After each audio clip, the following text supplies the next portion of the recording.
Well, thank you so much, Mahesh, for being here today. The reason why you're here in the Valuation Couch is because I really admire all the steps that you have taken to take ownership of your career and create opportunities for yourself in this field. So I'm hoping that you can share what that experience has been like for you throughout this episode.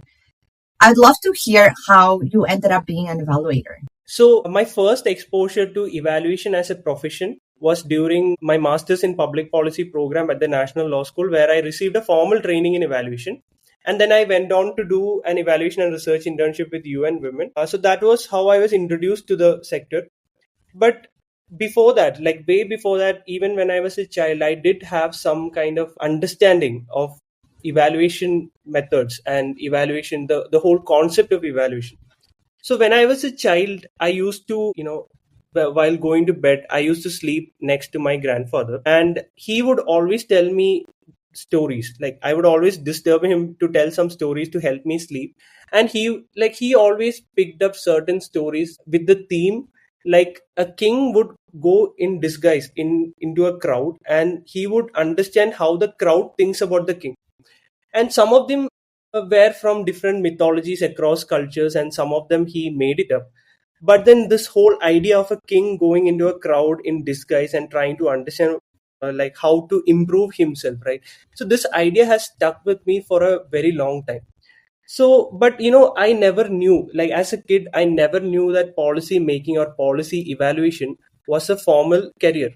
By the time my school was over, as per the norms of my hometown, like I was sent for a medical science course to become a doctor in China. And so during that 1 year, I mean, I was really good at learning everything about medical science, like anatomy, everything. But even while doing things, like even while I'm in a dissection room, right, my thoughts would always revolve around how to make healthcare more accessible to the public, or how to improve healthcare systems. So at that point in time, I took the decision that my mind is more aligned towards solving the problems of the society rather than being a doctor. And so I dropped out and I went to pursue an actuarial science degree. And because I read an article at that time that someone who did an actuarial science course ended up in the UN doing using statistical models for policy research. So due to which I joined that course. Even at that time, I wasn't aware of public policy as a field. And then I accidentally stumbled across this master's in public policy program, and that was the turning point in my career, because as soon as I saw this ad on a newspaper, I had like this strong drive, that is backed with all these stories. Like, this was a space where I could actually implement what I had in my mind, like all these values and ethics that I have learned. Thank you for sharing. I love the story about the king and how that motivated you to become an evaluator. I love the metaphor that story teaches us of what we do in our profession. I'm very curious. So you mentioned that you were sent to medical school because that's kind of the expected thing in your hometown. How did you manage getting support to leave medical school and pursue the career that you want? Yeah, so that was an extremely difficult thing to do. Like extremely means extremely difficult thing to do, because my family, my relatives, like the whole world that I was living in, right? They had no idea about public policy. We know a few lawyers in our community, but that's it. And like the lawyers whom we know, they are not that successful, so it is not seen as a good career. And being a doctor, it's considered like the peak of career.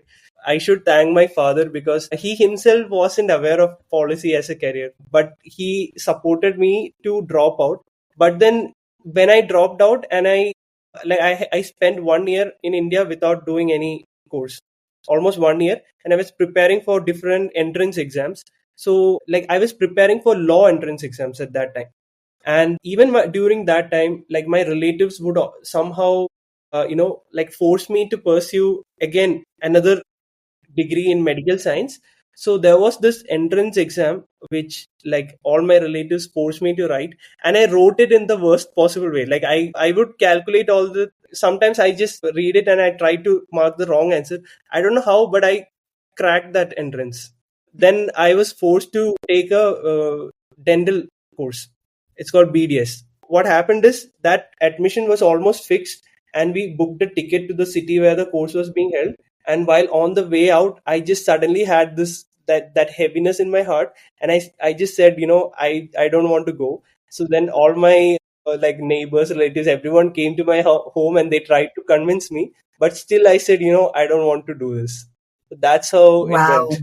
I had a lot of experience in so like I said, I was preparing for law entrance, then medical science, then I went to actuarial science. So I mean, I kind of learned all these things, which again kind of matches with what I want to do, right? Because public policy is about learning everything. Right now in my career, I'm getting the benefits of whatever I learned, because I'm very good at learning. Like even at medical school, I did learn. So it is very easy for me to read like a medical policy and understand the technical terminology. So I wouldn't say it has a bad thing, but it was a very interesting life experience.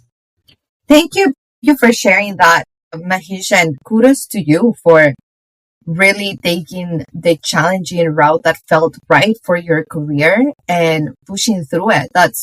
I have so much respect for you. One of the interesting things that you are highlighting here is how different cultures have different beliefs and expectations of what we do with our careers. And I'm very curious for you if you could share more about what it's been like to become an evaluator in India. What are some of the challenges that you have experienced and that other emerging evaluators experience?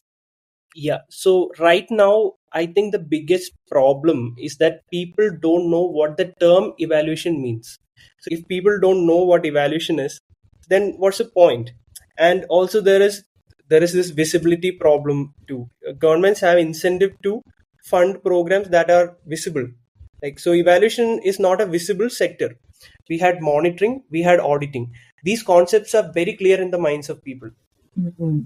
In my role as a political consultant, I talked to a lot of people on ground, right? I think I would have talked at least 1,000 people by now. And one common theme that I understood from them is that when I tell them I'm trying to understand the pitfalls of the existing governments and how to improve it.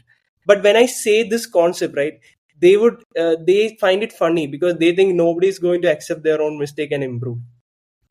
So this concept is not there, but in our culture it is there. Like I told about the stories of kings, right? This is actually a common trend. You might have seen this movie called Bahubali. Like you might have heard of it. There's an Indian movie called Bahubali, which is like a very famous movie. Like so in Bahubali 2, he's a prince, and part of him becoming the king is to go in disguise among the people. So that's a very common trend on understanding, and they would like improve based on that. And but so it is there in our culture, but today they think it is not a practical thing, or like something which someone would do. So this is the biggest challenge.